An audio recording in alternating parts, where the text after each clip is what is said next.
la question monétaire, qui est une question qui nous semble fondamentale. Parce que, M. Mélenchon, nous avons, comme je l'ai dit, un pays à transformer. Et cette extraordinaire jeunesse que vous voyez attend beaucoup de nous. Et c'est pourquoi le plus difficile, ce n'est pas d'avoir un programme avec des axes que nous ferons ceci dans l'agriculture, ceci dans l'industrie, ceci dans la fourniture des biens et services de première nécessité. Ce n'est pas ça le plus problématique pour nos pays.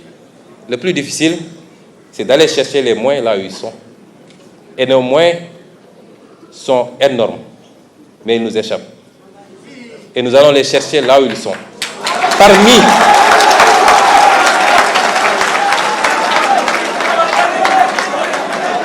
Et sous ce chapitre, je voudrais dire que la monnaie, tout autant que l'impôt, est un puissant levier économique et un instrument de souveraineté. Vous avez tantôt parlé de souveraineté. On ne peut pas en passer, imaginer une seconde que la France puisse avoir une monnaie qui ne lui appartienne pas véritablement.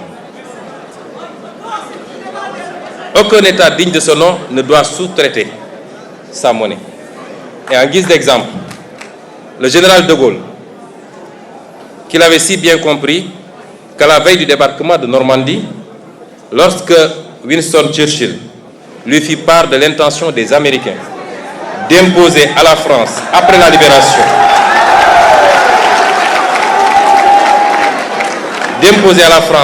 libération, une nouvelle administration, une monnaie appelée billet-drapeau, le général piqua une colère noire. Vous connaissiez ces colères. Allez, faites la guerre avec votre fausse monnaie, rétorqua-t-il. Ce billet ne circula que peu de temps en Normandie, notamment un seul mois, deux ou trois mois, de juin à août 1944, avant d'être définitivement retiré. Voici ce que nous en disions sur la question monétaire dans notre ouvrage intitulé « Solutions pour un Sénégal nouveau ». Je disais alors que nous optons sans équivoque pour une sortie prudente de ce système exsangue, car les banques centrales ayant perdu toute initiative de change pour maintenir ce taux de réserve, compriment nos économies et réduisent l'activité interne par une limitation des émissions monétaires. Ce que nous proposons, c'est de restituer à la monnaie ses fonctions d'écoute et de financement de l'économie par la formulation de l'offre des productions à l'exportation et à la consommation intérieure, l'appui aux politiques industrielles, et j'en passe, et j'en passe. Et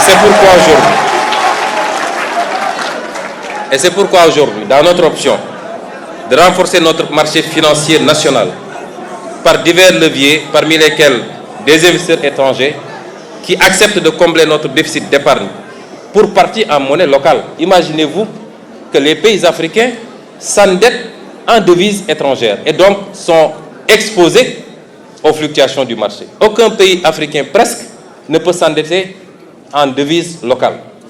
Et cela doit cesser parce que nous en subissons les contre-coups. Et ce que nous voulons également, c'est une monnaie flexible, arrimée au moins à deux devises, à même d'aider à amortir les chocs exogènes et accompagner notre compétitivité à l'exportation.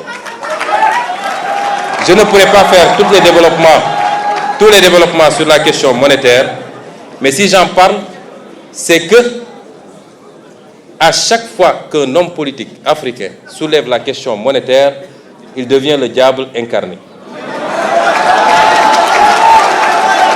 Nous n'avons pas le droit de parler de notre propre monnaie. On n'en débat jamais au Parlement, on refuse d'en débattre dans les plateaux de télévision, et pourtant vous pouvez débattre de l'euro sur la tribune de l'Assemblée nationale française. Et c'est pourquoi nous en faisons un débat, nous l'imposons, et je pense que dans le cadre communautaire, en tout cas les derniers développements que nous en avons, nous nous acheminons sûrement vers ces réformes que nous souhaitons tant, qui ne sauraient tarder.